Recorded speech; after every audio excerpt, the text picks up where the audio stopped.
Hi guys, and in today's video I'm going to be taking a look at something that somebody has asked me to do in a previous video, and it's regards to a podcast. So how can you record a podcast? What checks would you need to do, and how can you make sure that your podcast sounds half decent? So I'm going to show you a couple of different techniques today, and a couple of rules that you maybe want to think about when recording a podcast or producing some sort of podcast, especially when you've got music and stuff involved. So first of all, for your podcast, what you'll need some sort of introduction. Now you can pay someone to make your introduction. You can record your own introduction. I will look at making an actual introduction to a podcast or radio show or anything like that. We'll look at doing that in a future video. But for now, I'm just going to give you some basic tips. And then, like I said, in the future, we will look at building one from scratch.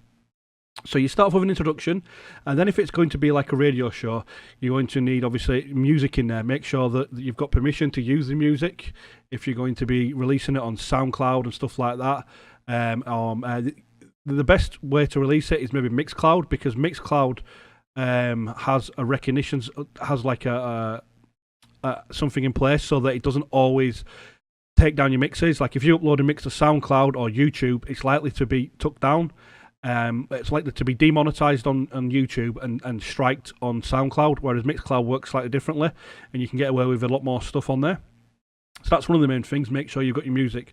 So we're going to get down into it. So you make sure that really you want to be telling the listener about every song that plays. So if you're playing a song, make sure you tell them the name of the artist, the correct name of the artist, and obviously the name of the song, so that if they want to go and listen to it themselves, they can in the future.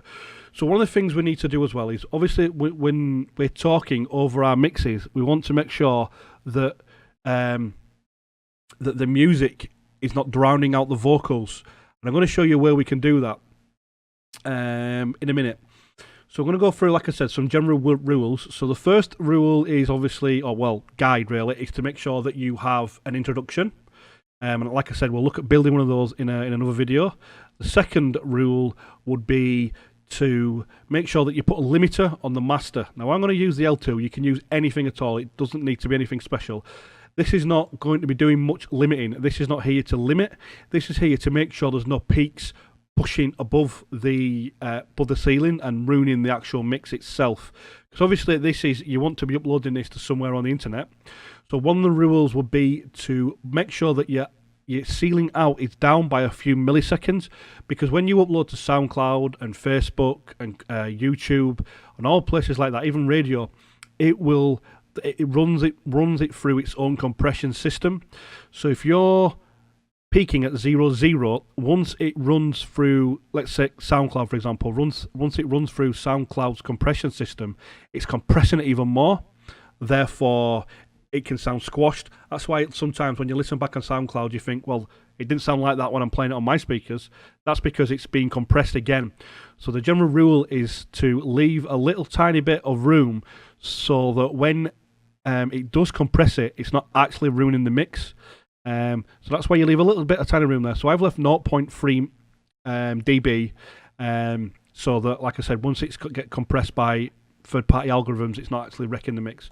So that's the first thing we're going to do. Next, what we'll do is I will play you this little section of the track, or of the podcast, sorry, and then we'll look at what I've actually done. So this is the vocals, and this has been recorded directly into FL Studio, and I'll show you how you can do that in a minute. So I'll play the track, and then we will take a look at what I've done.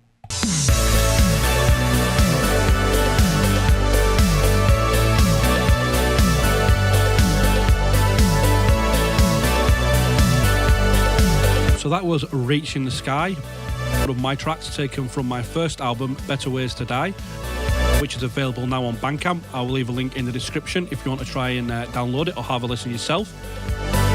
The next track coming up is another one of my tracks, and this is called Don't Be Scared. And again, this is available on Bandcamp and it's taken from my third album.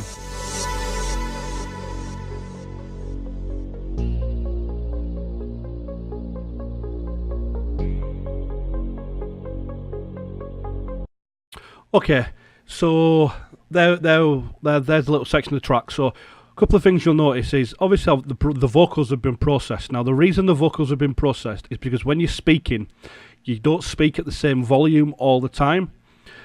So when when it comes to a podcast and when people's listening back and stuff, you don't want sections of your vocals that are quiet or sections of your vocals that are loud.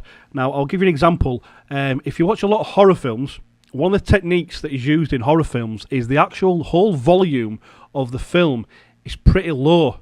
And then when it comes to the jump scares, they're really, really high in volume. So if you listen out for that, so once it comes to the jump scares, it's really loud. So basically, the reason to do that is your body or your ears get used to listening to music at a certain, or used to listen to the sound at a certain volume range. And then obviously once they come in with a jump scare and the volume's like 2-3 times as loud, it will, you get affected by it. You'll end up jumping up and down or getting scared or turning it off. So the same with this. When people are listening at a constant volume, if you're starting to speak a bit quieter, they'll be, what's that? What did he say there? And that's not going to be. Well, it's not going to be very professional of you. So we've added a couple of things, processed these vocals to make them sound a bit better and a bit fuller. And what we've also done as well is we've set up a sidechain to the actual music so that the music ducks when I speak. So when I speak, the music ducks underneath, so they're not fighting. So we'll show you what we've done with that. Now what I'm going to actually do is I'm going to leave this template. I'm going to upload this template into the comment section below. Not the comments, sorry, the description, and you'll be able to download this. So if you're interested in making a podcast or anything like that, I'll already give these presets for you. Now, I do have this limiter on the top. We can easily just change that to FL Studio's own limiter, and then just the gain, the ceiling here at the top, we're just going to bring that down a little bit. There we go, just so that it's doing the same thing. So we've two sections here. We've got one for music, so that means that any music that we import, we'll bring to track 5. And then the vocals, the voice always goes to track 6. So what have we got on the vocals? Let's highlight the vocals first of all, and I'll tell you what we've done. We'll turn everything off, and we'll just play them for you. So that was Reaching the Sky. The first thing is an EQ. So that was Reaching the Sky. One of my tracks taken from my first album, Better Ways to Die. So what we've done with this is we've took a bit of the low end sort of body out of the vocals, and we've added a bit of highs just to make them sound a bit better in the mix. Next thing, we've got this OTT, and what this is actually doing is this is actually squashing the mix. So the loud parts, it's bringing down in volume, and because this is an upwards, downwards sort of compressor, so when you're compressing stuff, it's just bringing it down. What this actually does is the quiet parts, it pulls up, so we're getting an overall decent volume, and we're actually using quite a high amount of this. We're using 25%. So this is what happens when we turn it on. So that was Reaching the Sky. One of my tracks taken from my first album, Better Ways to Die, which is straight away you can hear it's a bit more fuller. Next, we've added in this sound quantizer. Now, I know a lot of people don't like this, but the reason I like this is because I know what this does. These presets you can actually have a look at on, I think I mentioned this before, but these presets come from Maximus. So you can actually load these presets up here. There we go, standardizer presets, and you can actually see what it's doing if you wanted to. So I know what this is doing, but the good thing about this is you can dial back the amount it's using, so you don't always have to have it like on full. You can dial it back. So we're going to dial it back a little bit here, just to give it a bit more presence. So and a bit more volume. So let's do that. So that was Reaching the Sky. One of my tracks taken from my first album, Better Ways. Then the fourth and final thing on the vocals is just an overall volume boost. So we've got a limiter on, and we're boosting it. So it's catching the peaks, but it's also boosting the general gain. So that was Reaching the Sky. One of my tracks taken from my first album, Better Ways to Die, which is available now on Bandcamp. So that is what we've done to process a vocal. So what we've got there is we've got a fuller vocal. We've got a nicer sounding vocal, because remember we've made it brighter. So anything that's a bit brighter always sounds a bit better. So we've got a nicer sound, we've got a brighter vocal. We've got the volume is a more consistent level. And obviously it's loud, so it's the same sort of volume as the music in the track. So the next thing we're going to look at is how do we get the vocals to duck behind the actual music. So we'll just have a quick listen again to what it's actually doing.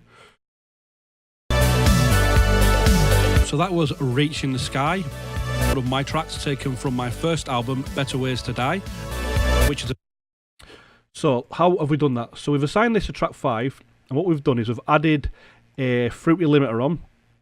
We've put it on compress mode, so we're not limiting, we're compressing. So now we need to feed. So what we're going to do, it's basically the same way a sidechain works. So if you think of a sidechain, you've normally got a kick. When the kick hits, the volume of the bass ducks underneath it, and as the volume of the kick quietens down, the bass comes up. So that's how you've got that pumping effect.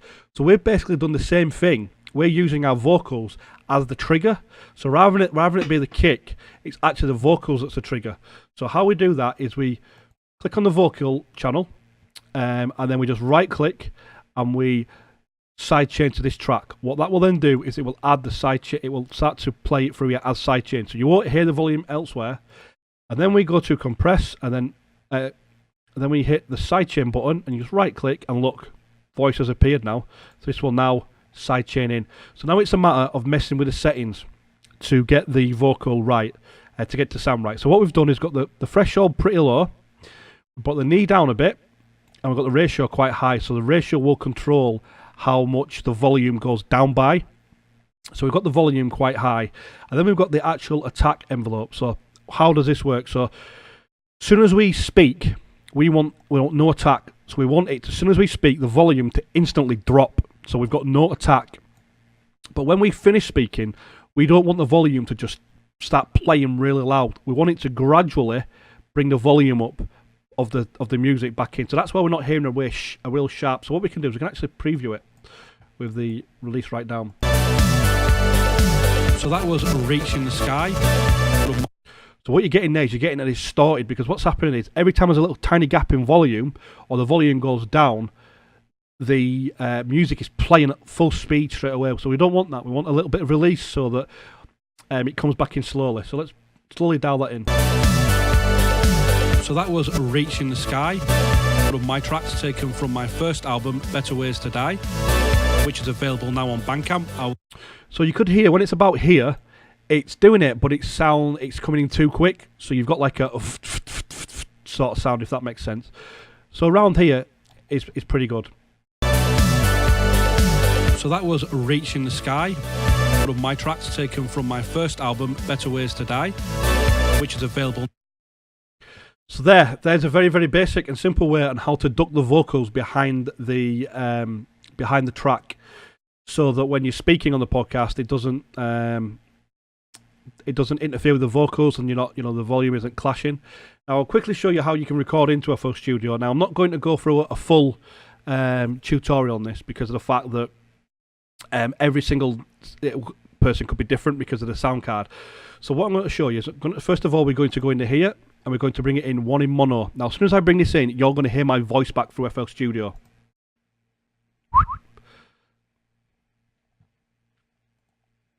So I'm going to show you how to stop that. I'm going to show you how you can, so you don't hear your own voice back. So you can hear my voice echoing in FL Studio. All we're going to do is we're going to bring a track in that we're going to record onto. I'm going to go over here and do that. So what's happening now is my voice is still coming in, but it's not playing through this. So we could say, for example, we could go over here, and if you lay your sort of track out, put your songs in or whatever you want to include in your podcast, and then as it's playing along, you can just record into FL Studio, and then we can go back and edit it after. So let's do that real quick. So we're going to record audio into the playlist as an audio clip. So this is Reaching the Sky by Retro Thunder. So now we have this has been played in. So all we need to do with this has got a track 100. So we just bring it down to track 6. Put it straight onto track 6. So maximize it first of all. And let's bring it down to track 6. And it's straight into the track. So this is Reaching the Sky by Retro Thunder. Obviously you want to trim, you can trim it. So this is Reaching the Sky by Retro Thunder. So there you go. That's a very simple way to record into FL Studio. So what I'll do is I will delete this off.